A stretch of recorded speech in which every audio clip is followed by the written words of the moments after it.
সুপ্রিয় দর্শক, আসসালামু আলাইকুম। সবাইকে স্বাগতম জানাচ্ছি আমার আজকের পর্বে। আজকে আমি আপনাদের 1 কাপ ময়দা আর একটি ডিম দিয়ে ভীষণ মুচমুচে অনেক বেশি মজার বিকেলের নাস্তা তৈরি করে দেখাবো। নাস্তাটি তৈরি করা খুবই সহজ, ঝটপট বানিয়ে নিতে পারবেন। এই নাস্তাটা একবার বানিয়ে খেলে বারবার খেতে ইচ্ছে করবে। তো চলুন রেসিপিটি দেখে নিচ্ছি। প্রথমে বাটিতে 1 কাপ ময়দা নিয়ে নিচ্ছি। 1/3 কাপ সুগার মানে পাউডার সুগার দিয়ে দিচ্ছি। আমি চিনিটা গুঁড়ো করে নিয়েছি, 1/3 কাপ দিয়ে দিলাম। সামান্য লবণ দিয়ে দিচ্ছি। 1 চা চামচ সয়াবিন তেল দিয়ে দিচ্ছি। এখন এগুলো ভালো করে হাত দিয়ে মাখিয়ে নিতে হবে। ভালো করে হাত দিয়ে মাখিয়ে নিয়েছি। এই ময়ানটা যত ভালো হবে নাস্তাটা তত ক্রিস্পি হবে। এখন এখানে একটা ডিম ভেঙে দিচ্ছি।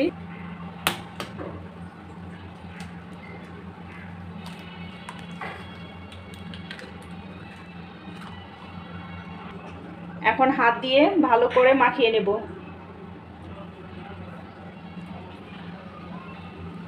এখন 2 থেকে 3 টেবিল চামচ পানি দিয়ে ভালো করে নরমাল একটা ডো তৈরি করে নিতে হবে। ডোটা বেশি শক্তও হবে না, আবার বেশি নরমও হবে না। তো আমি একটা সফট ডো তৈরি করে নিচ্ছি। ডো তৈরি হয়ে গেছে। আপনারা এইখানে পানিটা আপনাদের পরিমাণ মতো দেবেন। প্রথমে বেশি করে পানি দেবেন না, একটু করে পানি দিবেন। আমার এই ডোটা তৈরি করতে 1 টেবিল চামচেরও কম পানি লেগেছে। তো আপনারা আপনাদের মতো করে পানি দিয়ে দিবেন। এখন ডোটা তৈরি হয়ে গেছে। এখন আমি নাস্তাটা তৈরি করে নেব। এখন এখান থেকে একটু নিচ্ছি, নিয়ে হাত দিয়ে এরকম চেপে চেপে নেব। তারপর 2 হাত দিয়ে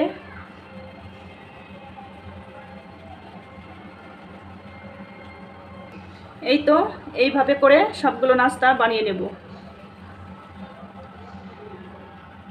এই তো আমি আরও একটি বানিয়ে দেখাচ্ছি আপনাদেরকে।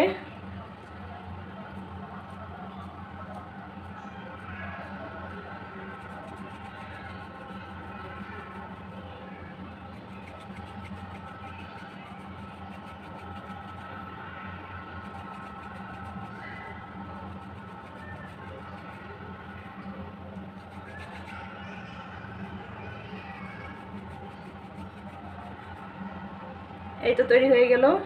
এইভাবে সবগুলো বানিয়ে নেব। এই তো আমি সবগুলো নাস্তা বানিয়ে নিয়েছি। এখন এগুলো ভেজে নেব। চুলায় প্রথমে তেল বসিয়ে দিয়েছি। তেলটা ভালো করে গরম করে নিয়েছি। এখন নাস্তাগুলো একটা একটা করে তেলে ছেড়ে দেব।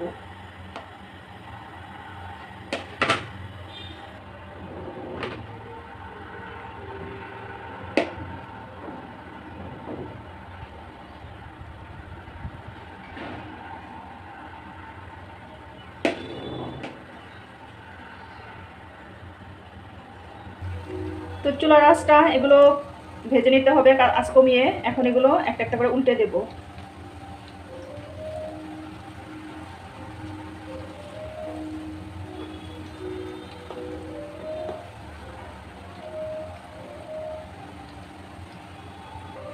চুলার আঁচ কমিয়ে এইভাবে উল্টে পাল্টে গোল্ডেন ব্রাউন কালার করে ভেজে নেব।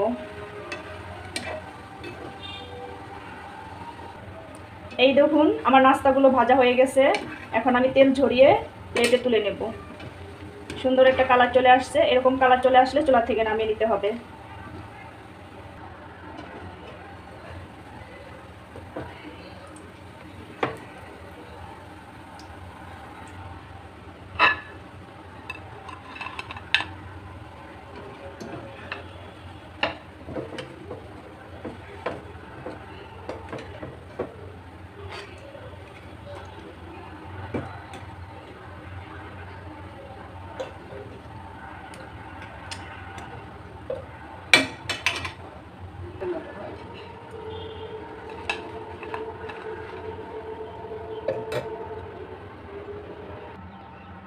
এই দেখুন নাস্তার কালারগুলো কতটা সুন্দর হয়েছে, দেখতে কতটা লোভনীয় হয়েছে।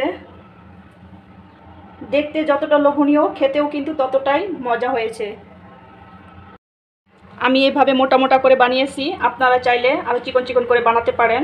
আর এই নাস্তাগুলো এইভাবে বানিয়ে এক সপ্তাহ রেখে খেতে পারবেন। ঝটপট তৈরি হয়ে গেল বিকালের নাস্তা। দেখুন নাস্তাগুলো দেখতে কতটা লোভনীয় হয়েছে, খেতেও কিন্তু দারুণ হয়েছে। তো আপনারাও তৈরি করে নেবেন এভাবে ঝটপট বিকালের নাস্তা। ভিডিওটি ভালো লাগলে লাইক কমেন্ট শেয়ার করবেন। আমার চ্যানেলটিকে সাবস্ক্রাইব করে চ্যানেলটির পাশেই থাকবেন। ধন্যবাদ সবাইকে এতক্ষণ আমার ভিডিওটি দেখার জন্য। আজকের মতো এখানেই বিদায় নিচ্ছি। আল্লাহ হাফেজ।